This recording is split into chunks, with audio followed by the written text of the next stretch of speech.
오늘 아침을 여는 말씀은 열왕기하 3장 2절의 말씀입니다. 그가 여호와 보시기에 악을 행하였으나 그의 부모와 같이 하지는 아니하였으니 이는 그가 그의 아버지가 만든 바알의 주상을 없이 하였음이라. 할렐루야. 오늘 말씀을 통해서 주님의 뜻을 깨닫는 지혜와 기도의 응답을 누리는 은총이 우리 모두에게 넘치게 될 줄로 믿습니다. 이제 엘리사라는 선지자가 등장을 했습니다. 엘리사 선지자의 사역을 보면 공통적인 부분이 있는데 그의 대부분의 사역은 어렵고 힘든 사람들, 고난받는 사람들을 위한 사역을 해왔다고 하는 것이죠. 과부의 가족을 돕고 자녀가 죽은 가정을 위해서 기도하고 병든 사람을 위해서 사역하고 물건을 잃어버려 좌절하는 사람들을 돕는 등 어렵고 힘들고 병들고 절망한 사람들을 일으켜 세우고 회생시키는 그러한 사역을 주로 해왔다고 하는 것입니다. 그래서 엘리사 선지자를 회생의 선지자라고 부릅니다. 오늘 본문 3장을 보면 이스라엘과 모압과의 전쟁 이야기가 나옵니다. 북이스라엘과 남유다 중에서 엘리사 선지자는 주로 북이스라엘에서 활동을 했었습니다. 그러던 어느 날 북이스라엘의 왕이었던 아합 왕이 죽고 그의 아들 여호람이 왕이 되었죠. 그 당시 남유다의 왕은 여호사밧이었습니다. 이렇게 새롭게 등극한 북이스라엘의 여호람 왕에 대해서 오늘 2절에 보면 이렇게 기록이 되어져 있어요. 그가 여호와 보시기에 악을 행하였으나 그의 부모와 같이 하지는 아니하였으니 이는 그가 그의 아버지가 만든 바알의 주상을 없이 하였음이라. 여기서 우리는 그의 부모와는 같지 않았다라고 하는 곳에 이 포인트를 맞추게 됩니다. 그의 부모였던 아합과 이세벨처럼 우상을 섬기지는 않고 바알상을 제거함으로써 어느 정도 신앙의 개혁을 이루었다고 하는 것이죠. 그런데 2절 앞부분에 보면 그가 여호와 보시기에 악을 행하였으나 라고 기록은 남아 있습니다. 부모와는 달랐지만 여전히 하나님의 계명에 불순종했고 율법을 지키지 않았다고 하는 그런 의미예요. 가장 무서운 합리화 중에 하나인 이 정도면 괜찮아 라고 생각하면서 스스로 위안하고 나쁘지 않다고 여기면서 하나님만을 사랑하는 것에는 실패한 모습을 우리가 볼 수 있습니다. 이 정도면 괜찮지. 우리 그리스도인들이 빠지기 쉬운 죄의 모습 가운데 하나가 이 여호람 왕처럼 난 세상 사람들의 죄와는 달라 라고 생각하면서 이 정도면 괜찮지. 어떻게 아무런 죄도 안 짓고 살아갈 수 있어 라고 여기면서 나의 그 고질적인 죄 가운데 큰 반성 없이 빠져 있을 때가 있다고 하는 것입니다. 여러분, 이 정도면 괜찮은 죄가 있겠습니까? 성경은 2절 초반에 뭐라고 기록하는가? 그가 여호와 보시기에 악을 행하였으나 라고 기록합니다. 이 정도의 죄도 하나님께서 보시기에는 똑같은 악이라고 하는 거예요. 우리는 저 세상 못된 사람들과는 나를 비교하며 나의 죄는 그들의 그 죄의 정도와 그 경중과는 전혀 다르다고 여기며 점점 죄에 대해서 무감각해질 때가 있습니다. 내가 그런 사람이 될 수 있다는 것을 기억하면서 내 삶의 그 작은 죄, 얕은 죄도 주님께서는 결국에는 악으로 보신다는 것을 기억하며 적당한 죄란 없음을 잊지 않는 우리 그리스도인이 되어야 할 줄로 믿습니다. 북이스라엘의 아합 왕이 죽자 모압 나라가 북이스라엘에게 바치던 이 양털과도 같은 조공을 이제는 바치지 않기로 결정합니다. 그러자 화가 난 젊은 왕 여호람이 이 모압에게 본때를 보여주기 위해서 전쟁을 시작하죠.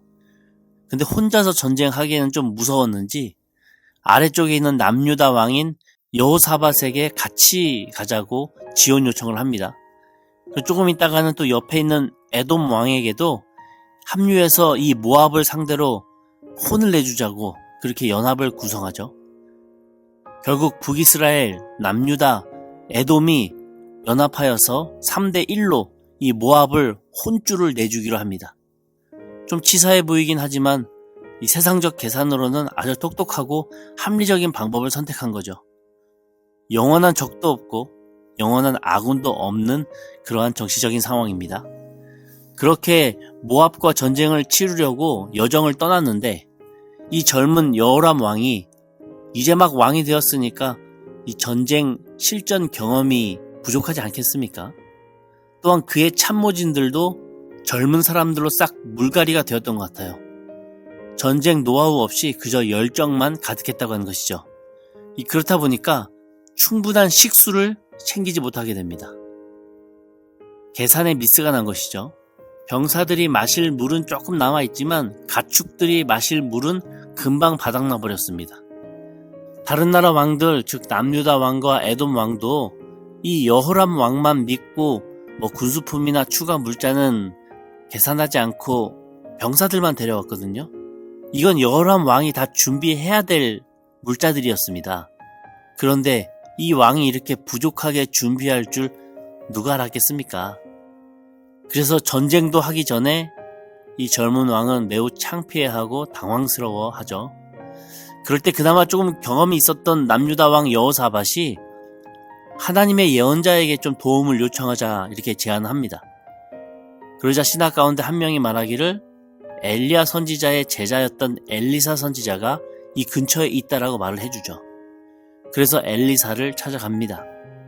그러자 이 엘리사는 못마땅해 하면서 이 젊은 여호람 왕에게 말하기를 14절인데요. 표준 세번역으로 읽어드리겠습니다. 내가 섬기는 만군의 주께서 살아계심을 두고 맹세합니다. 내가 유다왕 여호사밧의 체변을 생각하지 않았더라면 여호람 임금님을 염두에 두지 않았을 뿐만 아니라 임금님을 쳐다도 보지 않았을 것입니다. 이 엘리사는 한심한 이 젊은 여호람 왕에게 참 어리석은 행동을 한 것이라고 직언하고 있죠. 그러면서 남유다 왕인 여호사밧의 체면을 봐서 그 요청을 들어주겠다라고 말합니다. 그렇다면 왜 엘리사 선지자는 남유다 여호사밧 왕의 체면을 챙겨주고 있는가? 바로 이 왕이 그나마 이 세 명의 왕 중에서 유일하게 하나님의 선한 사람이었기 때문입니다. 남유다의 왕인 이 여호사밧은 왕위에 오르자마자 우상과 산당을 다 파괴했고 백성들에게 율법을 가르치며 오직 하나님만을 의지하게 되고 이 사회 정의를 구현하는 등 이 많은 노력을 기울였던 선한 왕이었기 때문이죠. 이런 선한 왕이 연합전쟁에서 대패했다라고 하는 이 소식이 들리지 않게 하기 위해서라도 이 엘리사 선지자는 여호람을 도와주겠다라고 말하고 있는 것입니다. 그러면서 이 엘리사가 말하기를 16절과 17절 내용인데요. 그가 이르되 여호와의 말씀이 이 골짜기의 개천을 많이 파라 하셨나이다. 여호와께서 이르시기를 너희가 바람도 보지 못하고 비도 보지 못하되 이 골짜기에 물이 가득하여 너희와 너희 가축과 짐승이 마시리라 하셨나이다. 지금 무슨 먹구름도 없고 바람도 없고 당연히 비도 없는 이 쨍쨍한 날씨이지만 이 떼약볕에 마른 이 계곡 골짜기에다가 웅덩이를 파면 물이 가득하도록 채워주시겠다는 거예요. 여러분이 북이스라엘의 젊은 왕 여호람의 입장이라면 이 터무니없는 말을 어떻게 받아들이시겠습니까? 갑자기 땅을 파라고 말씀하시잖아요. 18절 초반에 나와 있는 것처럼 여기서 물이 나게 하는 것쯤은 아주 하나님께는 작은 일이지만 지금 하나님께서는 굳이 사람의 손을 통하여 이 땅을 파기를 원하신다는 거예요. 하나님은 이 젊은 왕 여호람에게 왜 이런 황당한 요구를 하셨을까요? 그 이유를 묵상해 볼 때 하나님께서는 이제 왕이 된 여호람의 그 순종을 보고 싶으셨고 또 사용하시기 위한 뜻이 아니셨는가 묵상해 봅니다. 야고보서 6장 26절 보면 이렇게 기록되어져 있습니다. 영혼 없는 몸이 죽은 것 같이 행함 없는 믿음은 죽은 것이니라. 하나님께서는 때로 우리가 하나님의 손과 발이 되어 그분의 도구로서 행함이 있기를 원하십니다. 물론 하나님께서 직접 하실 때는 그 일은 아주 작은 일이 되어서 쉽게 끝날 수 있는 일이겠지요. 그럴 때 우리는 그저 그분이 하셨던 그 일의 열매만 받아 누리고 싶기도 합니다. 왜냐하면 쉽고 빠르니까요. 그런데 하나님이 원하시는 것은 주님의 그 기적의 결과에만 집중하는 것이 아니라 기적이 이루어지기까지의 그 과정 속에서 우리의 행함이 있는 그 순종 있기를 원하신다는 거예요. 우리가 떼약볕에서 삽을 들고 마른 개천을 파기 시작할 때 우리의 필요를 다 아시는 그 하나님께서 어떤 방법으로든 그곳에 물을 채워주신다는 겁니다. 우리는 그 과정, 그 시간을 통해 하나님의 살아계심을 철저히 느끼는 주의 자녀가 되는 것이고, 그럴 때 그분을 신뢰하게 된다고 하는 거예요. 이 젊은 여호람 왕은 이 엘리사 선지자의 이야기를 듣고 순종합니다. 그 골짜기 마른 개천 땅을 파기 시작합니다. 다음날 전쟁을 치러야 하는데 그 전날 밤에 밤새 땅을 파며 힘을 낭비하는 것은 참 어리석고 미련한 행동일 거예요. 우리가 이 주님의 일을 하다 보면 때로 이게 뭔가 싶을 때가 있습니다. 진짜 나 혼자 삽질하는 것 같고 이게 참 에너지 낭비인 것에다가 매우 비효율적인 것처럼 느껴질 때도 있다고 하는 거예요. 그럴 때 그 일을 붙잡고 화내거나 공허해하거나 고심하시지 마시고 기도해 보시기 원합니다. 혹시 내가 하나님의 뜻에 순종했기 때문에 이런 힘들고 비효율적인 일의 어려움을 내가 겪고 있다라고 응답을 받게 된다면 묵묵히 그 순종을 계속해서 해나가시길 바랍니다. 주님은 우리의 그 묵묵하고 그 비효율적인 시간을 통해 하나님의 살아계심을 결국에는 보여주시더라고요. 이렇게 여호람이 밤새 땅바닥을 팔 때 다음날 아침 번제 제물을 올려드릴 때, 즉 아침 예배 드릴 때 마른 개천에서 드디어 물이 터집니다. 터무니없는 말씀처럼 들렸지만 결국에는 순종한 결과였습니다. 우리 영두보 중앙교회 성도님들의 이런 행함이 있는 순종의 모습에 하나님께서 감동하셔서 모두가 안 될 거라고 생각했던 그 길이 열리고 모두가 다칠 거라고 예상했던 그 문이 열려서 귀한 샘물이 솟구쳐 오르는 그 주님의 귀한 역사를 경험하는 우리 성도님들 다 되시기를 소망하겠습니다. 그런데 하나님께서는 이 물을 단순히 사람과 가축이 목을 축이는 정도의 용도로만 사용하시던 것이 아니더라고요. 이 물을 통한 우리의 예상 너머의 계획까지도 주님은 다 갖고 계시더라고요. 전쟁을 앞두고 한껏 긴장했던 이 상대편 모압 군인들이 새벽에 계곡에서 물이 터져서 흘러나오는 것을 이게 볼 때 하나님께서는 그 일출 빛이 물에 비치게 하셔서 이 모압 군사들의 시야가 헷갈려 그들의 판단력이 흐려지도록 하셨습니다. 22절과 23절인데요.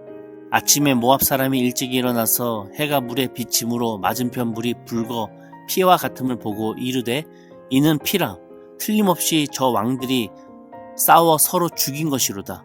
모압 사람들아 이제 노략하러 가자 하고, 땅을 파서 터졌던 이 물이 단순 군사들과 동물들의 그 목을 축이기 위한 용도가 아니라 이 전쟁을 끝내기 위한 아주 결정적인 도구로서 사용됩니다. 물을 피로 본 이 모압 군인들은 이 삼국 연합군들이 서로 싸우고 와해되었다라고 판단했어요. 그러면서 그들의 물건을 노략할 탐심에만 사로잡힙니다. 이렇게 재물에 눈이 멀어서 진격하고 있는 모압 군인들이 뭐 얼마나 군대 전열을 가다듬고 갔겠습니까? 뭐 얼마나 전쟁할 마음가짐이 되어 있었겠습니까? 그저 전리품에 눈이 멀어서 먼저 주우려고 막 뛰어갔을 거예요. 이 먼저 짚는 사람이 임자라고 하는 법칙이 있었기 때문입니다. 그러면서 긴 칼과 방패야 다 내팽개치고 아주 최소한의 칼만 허리춤에 차고 큰 바구니나 이 넓은 천을 둘러매고 막 뛰어갔을 것이라고 생각합니다. 긁어 모아야 되니까요. 이렇게 방심한 모압은 결국 대패하죠. 욕심에 눈이 멀어 열심히 달려간 결과는 죽음이었습니다. 이 열왕기 하 3장에 소개되고 있는 엘리야 선지자의 사역을 통해 우리가 알 수 있는 것은요, 하나님의 역사는 우리의 순종에서 시작되고 주님은 그 결과로 우리의 갈증을 해결시켜 주실 뿐만 아니라 우리가 생각지도 못한 도구로서 그 그 순종을 사용하셔서 더 큰 일도 이루신다고 한 것을 소개하고 있습니다. 이 모든 역사의 시작점은 마른 개천에 삽질을 했던 순종이었다는 것을 우리는 기억하면서 우리 역시 이 일이 사람을 위한 내 욕심인지 아니면 하나님을 위한 내 순종인지 잘 구분하셔서 하나님의 뜻에 순종하며 그 순종으로 복된 선물을 받을 뿐만 아니라 내가 생각지도 못했던 예상치도 못했던 더 귀한 하나님의 역사에 크게 쓰임받는 주님의 자녀 되시기를 바라겠습니다. 이 연휴에 안전하게 귀향하시고 또 하나님의 복된 귀한 사람들 만나시는 또 행복한 시간 되시기를 바라겠습니다. 오늘 하루도 그런 주님과 동행하시기를 간절히 축원합니다. 아멘. 우리 함께 기도하겠습니다.